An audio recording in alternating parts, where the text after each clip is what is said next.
fais partie du groupe des usagers à l'UDAF 82 et M. Aron m'a proposé de faire partie de la commission technique des personnes vulnérables et handicapées pour participer aux assemblées, aux colloques. Et c'est ce qui m'a plu, c'est de pouvoir représenter justement les bénéficiaires et de faire valoir leurs droits, qui est légitime et que j'estime que c'est pas parce qu'on est en mesure de protection qu'on doit priver de décision la personne qui en bénéficie. Donc c'est une question aussi de confiance aussi avec son curateur et son mandataire.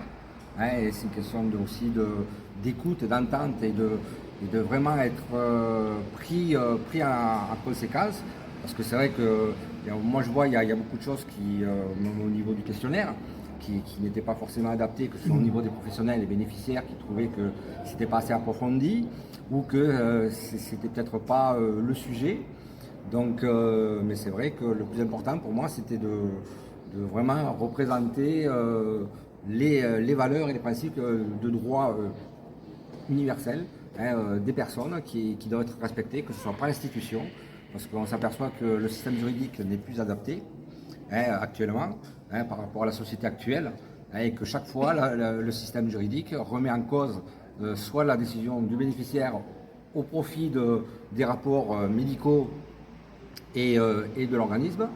Et le problème qu'il y a, c'est comme je dis, de quel droit un psychiatre peut être plus apte qu'un psychologue, un psychanalyste ou un psychothérapeute qui est beaucoup plus, je dis, plus apte à aider les personnes justement en difficulté, parce que chaque cas est différent. Il y en a, c'est parce qu'ils sont handicapés ou des troubles psychiques ou mentaux, mais ça ne veut pas dire qu'ils ne peuvent pas avoir un système adapté que des traitements, parce qu'un traitement ne va pas résoudre. Parce que quand on va voir un psychiatre, il va vous convoquer, il va vous écouter, il va prendre des notes, il va vous prescrire les médicaments, et après, bon, à la prochaine visite, mais en quoi le bénéficiaire, ça lui apporte quoi, le traitement il repart à les mêmes questions. Tandis qu'un psychologue, un psychanalyste ou un psychothérapeute, il y a une thérapie derrière qui se joue et qui permet à la personne de gommer et de changer peut-être de vision. C'est ça le plus intéressant. D'accord. Voilà. Et en ce qui concerne la prise de décision, qui est le sujet des 2 journées à Toulouse, là, Ouais. Aujourd'hui et demain, qu'est-ce que vous pensez? Est-ce que vous êtes aidé dans vos prises de décision par votre mandataire? J'estime qu'au niveau des prises de décision, moi je suis en curatelle simple. Donc là dernièrement, j'ai été convoqué pour un renouvellement ou pas. Bon, comme j'ai reçu la convocation trop tard, je n'ai pas pu me présenter. Donc ils m'ont renouvelé systématiquement la mesure. Donc ce que moi, ça m'a un peu frustré parce que je l'ai subi du coup, on me l'a imposé. Ça ne vient pas de mon propre choix, puisque vu que moi j'avais demandé une main levée ou autre pour pouvoir... voilà. Mais comme je dis, c'est aussi au système juridique à s'adapter et de ne pas imposer. Parce que quelque part, le bénéficiaire, du coup, il ne se sent pas entendu ou écouté. Parce qu'il se dit, ouais, on se base sur des rapports de spécialistes médicaux ou de l'organisme. Donc, quelque part, on se sent frustré. Et voilà, quoi. Donc, c'est vrai que souvent, on a plus l'impression qu'on a subi les décisions et qu'on nous l'impose plutôt que d'être entendu par rapport à notre ressenti. Voilà. Et ce qui est important, c'est que, comme je dis souvent, les professionnels, que ce soit de santé ou d'organisme, la priorité, c'est le bénéficiaire. On doit penser à lui, à son bien-être et de l'accompagner dans sa volonté. Et pas de lui dire, oui, mais nous en fonction, on ne vous sent pas encore capable, mais la personne le sait très bien.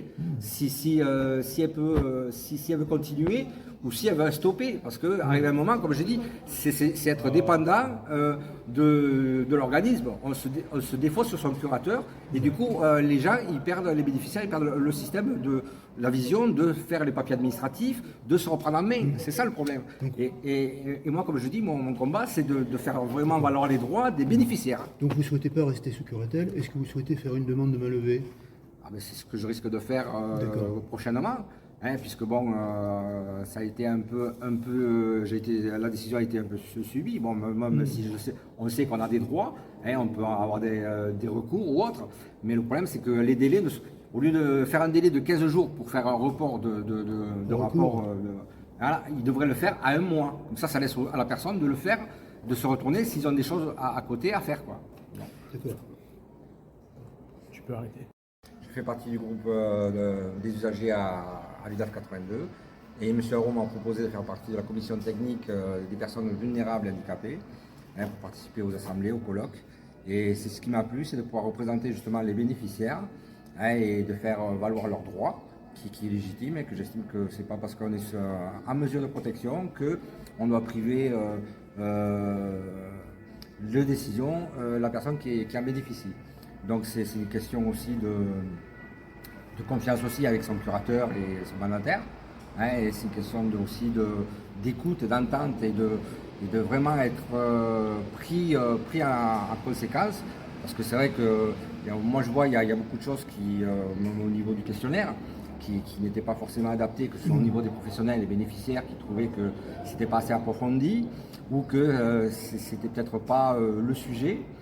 Donc, mais c'est vrai que le plus important pour moi c'était de vraiment représenter les valeurs et les principes de droit universel des personnes qui doivent être respectées, que ce soit par l'institution, parce qu'on s'aperçoit que le système juridique n'est plus adapté actuellement par rapport à la société actuelle, et que chaque fois le système juridique remet en cause soit la décision du bénéficiaire au profit des rapports médicaux et de l'organisme.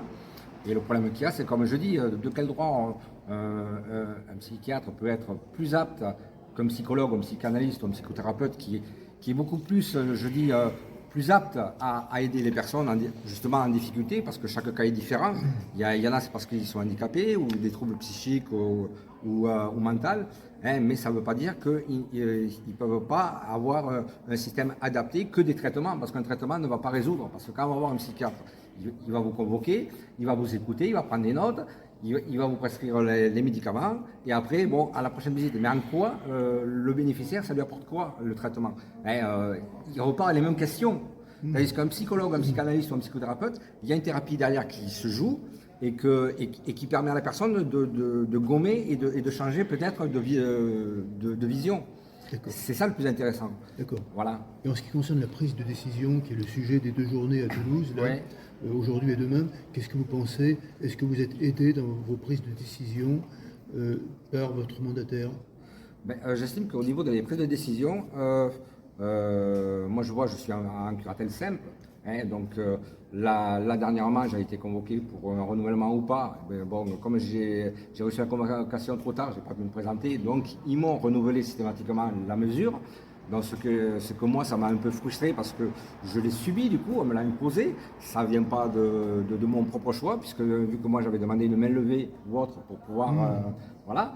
Mais comme j'ai dit, c'est aussi au système juridique à s'adapter et de ne pas imposer. Parce que quelque part, le bénéficiaire, du coup, il ne se sent pas entendu ou écouté. Parce qu'il se dit, on se base sur des rapports de spécialistes médicaux ou de l'organisme. Donc, quelque part, on se sent frustré. Et voilà, quoi. Donc, c'est vrai que souvent, on a plus l'impression qu'on a subi les décisions et qu'on nous l'impose, plutôt que d'être entendu par rapport à notre ressenti. Voilà. Et ce qui est important, c'est que, comme je dis souvent, les professionnels, que ce soit de santé ou d'organisme, la priorité, c'est le bénéficiaire. On doit penser à lui, à son bien-être, et de l'accompagner dans sa volonté. Et pas de lui dire, oui, mais nous, en fonction, on ne vous sent pas encore capable. Mais la personne le sait très bien.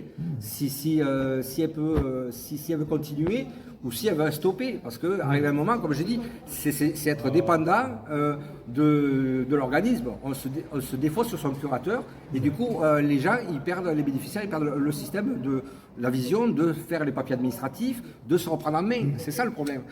Et moi, comme je dis, mon combat, c'est de faire vraiment valoir les droits des bénéficiaires. Donc vous ne souhaitez pas rester sous curatelle. Est-ce que vous souhaitez faire une demande de main levée? C'est ce que je risque de faire prochainement. Puisque bon, ça a été un peu la décision a été un peu subie. Bon, même si on sait qu'on a des droits, on peut avoir des recours ou autres. Mais le problème, c'est que les délais, au lieu de faire un délai de 15 jours pour faire un report de rapport, ils devraient le faire à 1 mois. Donc ça laisse à la personne de le faire, de se retourner s'ils ont des choses à côté à faire, quoi. D'accord.